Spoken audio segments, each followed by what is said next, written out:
Part 3. 1, 2, 3.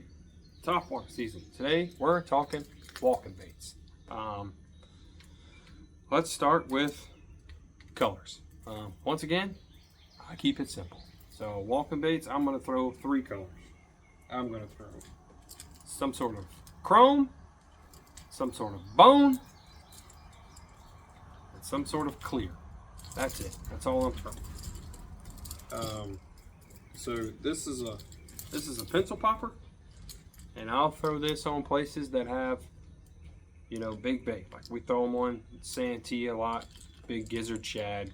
I've caught some on Lake Greenwood on it. Herring lakes, it's supposed to be pretty good, right? But this is just a big, aggressive. Let's say you're catching them on a spook, and you go out there tournament day, or you're out there in your pond and the wind's blowing a little bit harder than you would like it to. You're like, oh, just put on this big old topwater bait. It's got a lip on it. It walks really good. And the ones that have the lip, right, you'll see like these two have a lip. They're gonna spit water more, right?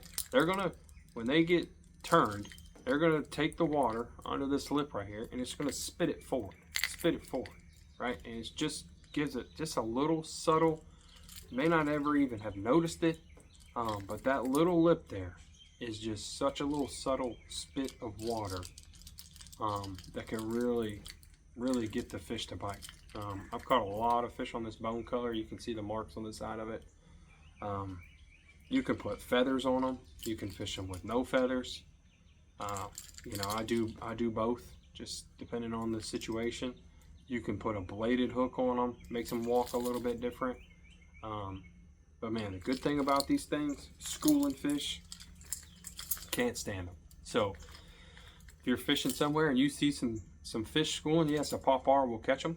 A whopper popper will probably catch them, but a walking bait, man, it's dynamite, right? Good thing about them is you can cast them really far. 40-pound braid, that's all you need. You can even throw a 30-pound braid, cast it farther. But these are another one of these lures that you could tie on and cast this thing as far as you possibly can. Get it right into the middle of the school and just start working your rod tip, right? Working your rod tip. Push side to side, side to side, side to side. Sometimes they're going to hit it 3, 4, 5, 6 times before they get it. Sometimes as soon as it hits the water, they're going to get it. It's fun. Cover a lot of water. Any place, like I like throwing them over the top of grass, just covering water. You're trying to find some aggressive fish that are looking up. They're going to come up. They're going to crush it. But for schooling fish, spooks, walking baits, pencil poppers. This is a pencil popper. This is an evergreen shower blow. I like both of those.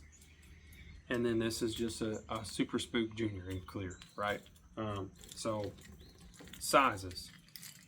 You can see the difference in size here. Okay, so this middle one is probably the one that I throw most often. It's just a 5.5 inch, 6 inch bait fish style, herring, gizzard shad, brim, whatever. Probably the most common. I throw this one in certain situations, or if I'm just feel like, hey, I'm just trying to catch a bigger one. I just want to go out and experiment and throw this pencil popper. It's a fun bait to throw. I don't throw it as much as I throw these two. It's only got 2 hooks on it. Sometimes you do miss them. Change the hooks out. Put some nice big sharp hooks on it. But you can have fun. You can throw it a long way. It catches fish. It's loud. It'll bring them, when they're aggressive, it'll bring them a long way to bite this thing. Like I said, this one, when I go to Hartwell, if I go to Murray, if I go to Clarks Hill, this is the one that I probably throw the most. If I go anywhere and I feel like the fish are schooling on just some average size bait, 4, 5, 6 inch bait, this is what I'm throwing. It casts good. Walk it back and forth. It's got that spitting action. It stays down in the water. It gets a little technical here, but these style baits are a little bit heavier, right? They cast a little bit better, and a spook is a little bit lighter.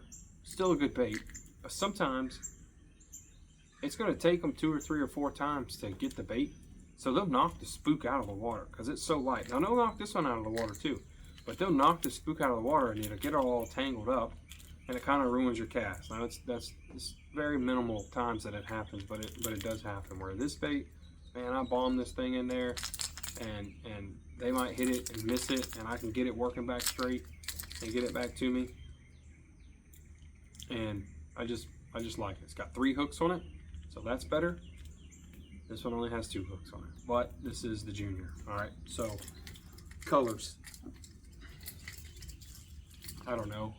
Common theme, I guess, is chrome when it's sunny, bone when it's cloudy. Right? That's pretty much those two. That's what you go with. Right? Doesn't mean that you can't throw a chrome one on a cloudy day, because you can still catch them on a chrome bait on a cloudy day. You can still catch them on a sunny day with a bone bait. Right? You just got to get out there and find out what's confidence for you. The clear one. Now, I like the clear one. I throw it a decent amount. I always put my hooks on it, put new hooks on it. And the clear bait, I like to throw if the bait is super, super tiny, right? They got small bait and it's dead calm. I'll throw a clear one, like this little, just small little spook. It catches fish. It's good. I've had some good days on the lake, on the river. Had some really good practice days last year when we were at the St. John's, but the bait was really small.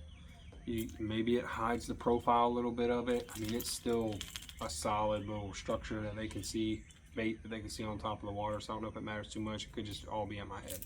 But I really like the clear one when the bait's really small or it's dead calm, because walking style baits, in my opinion, work a little bit better when there's a little bit of a ripple on the water. If it's dead, completely calm, it can be really hard to get a bite on a walking bait. Like, you want a little bit of wind, but not a lot of wind.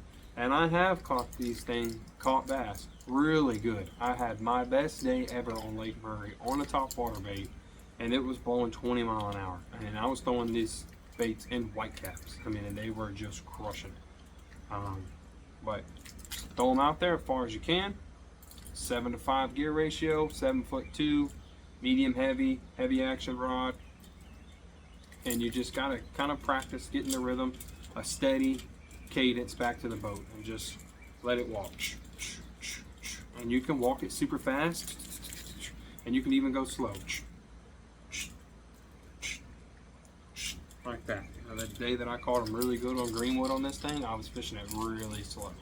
I went out there and I was just, and it'll glide, and it'll glide, and it'll glide. And I figured out they wanted it really slow, and I crushed it. It was fun. So there's a lot of different ways you can fish these things. Fast, slow, medium, open water, over top, anything. Once again, over top of laydowns, around docks. Wouldn't throw them around cypress trees, because you make one bad cast, you might not get it back. But over top of grass, over top of stumps, schooling fish, over top of points, around bushes, whatever. Wherever you can get it and not get it hung up. And it's fun. You know, they eat it pretty good. You don't get the super aggressive bites like like you would the frog or the buzzbait, you know, most of the time. But they'll still hit it pretty hard, and it's extremely fun. So get you some top water baits, get you these walking baits. You got lip style, you got just regular spooks with no lip, and go have some fun. Later.